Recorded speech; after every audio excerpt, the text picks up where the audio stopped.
and thinking, well, you know, I think I would have been a better role model than these guys. You know, at the same time, a lot of people like heavy metal, so what can I say?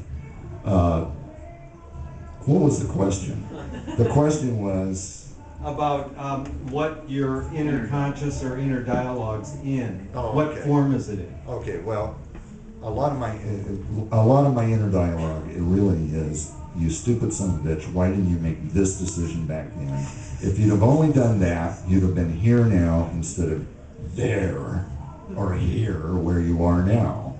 In the mud, you know, sometimes I feel like that. I feel like it's been a struggle. At the same time, I look at that and say, well, the struggle is what squeezes the paste out of the tube, you know? So if you want a really nice tube of toothpaste, don't use it, you know? I mean, what's going to happen to your teeth? But what I'm saying is, you know, I hope I didn't say, you like heavy metal, right? I'm sorry.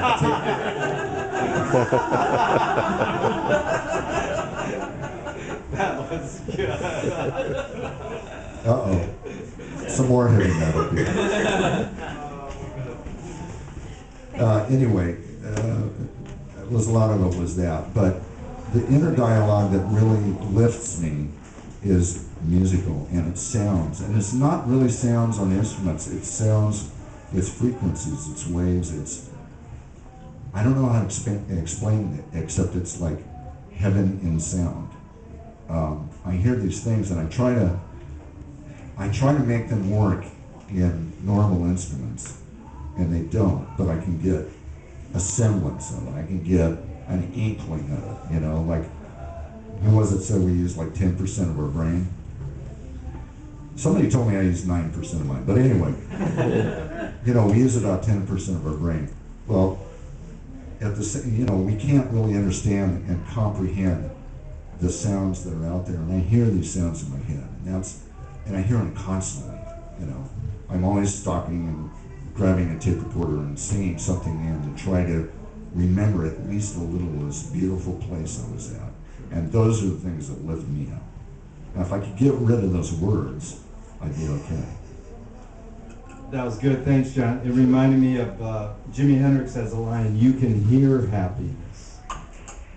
Oh, yeah. Isn't that a great line? You can hear it, yeah, you can hear it in people's attitude, the way they speak, the way they talk.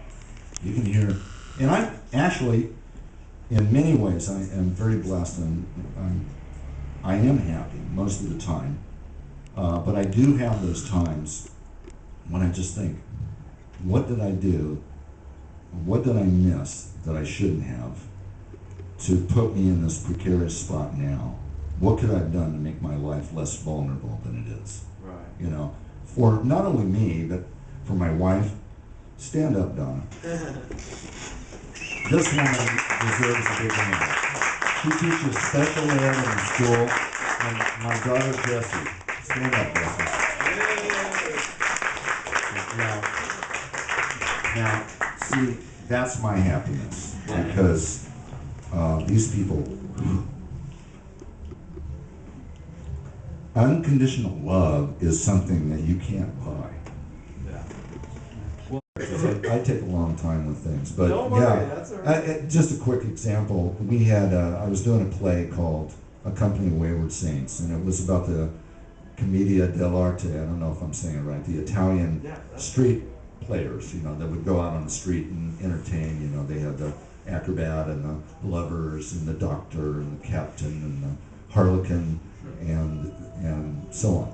Anyway, there were two songs in the thing that just had lyrics. There was no music, and sure enough, one night I'm sleeping and I'm dreaming singing this thing, and I woke up and figured out the chords and came in and said, I got the melody for it. What do you think of this? You know, yeah.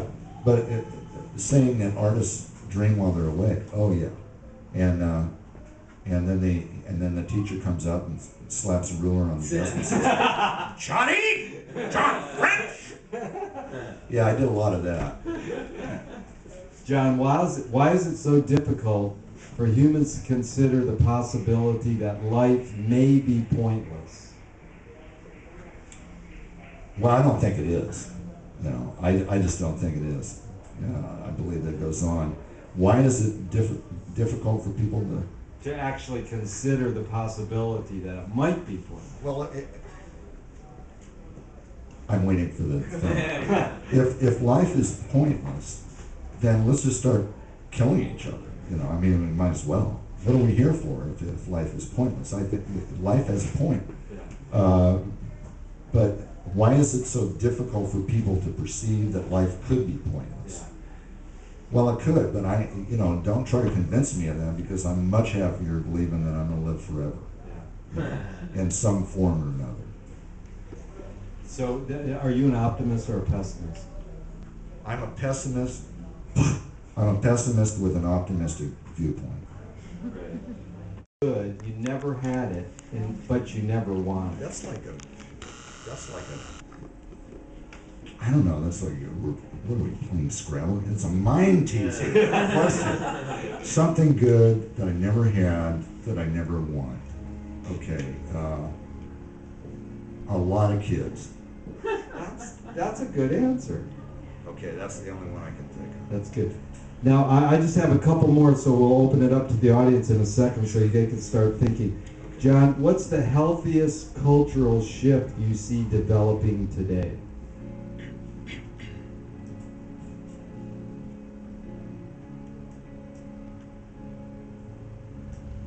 People are, I think people are starting to look back at history and saying, what can we learn from what people suffered and died for in this country? And I think people are starting to look at that, and I think it's really important, because this is the best country in the world. I've been in a lot of countries, and this is the best country in the world. But we're spoiled, and we take it for granted. So, I think the biggest movement that I see right now is that people are looking back, and they're getting made fun of. A lot of people are being made fun of, but they're saying, let's look back and see what price people paid for what we have now, and let's try to honor that and not be afraid to speak up. Beautiful. And what gives you the most optimism? My belief in my faith. I had, and I'll just say this for the sake, I have a lot of stories about things that have happened. I've had a story where I laid hands on somebody and they were healed of something that they'd been down with for 4 days and couldn't walk, and they were healed and was able to walk immediately. But the thing that really keeps me going right now is that everything that I have done has failed financially, okay? Everything. And I gave up at the beginning of the year. I just shrugged it off and said, I'm just not going to do music anymore. I'm not going to do it. I'm not going to pursue going out and performing. I'm not going to do any of that. But a few years ago, when something really tragically bad, it was just like, it just pissed me off so bad. My record company said, we're not going to put out your album for a year. And I said, that's going to destroy me. That's all this momentum that I have, and you're not going to put it out for a year. You're not going to put the CD out for a year. And I was taking a shower, and I was praying, and I was saying, I feel like I'm being held back, And this little voice in my head, like telepathy, said, I'm holding you back. And I turned off the shower and said, why are you holding me back? I was so mad. I was so emotional, because this was something I worked on for like 16 months, just nonstop, every day, all the time, missing time with my family, sacrificing everything to get this thing, because I just felt like this was the right thing to do. And the voice said, I'm holding you back like a stone in a sling, and when I release you, you will find your mark. That couldn't have come out of me. I don't think that way. So, what was the question? What gives you the most optimism? That statement. Yeah. That statement right there, that story gives me the most optimism. That was great.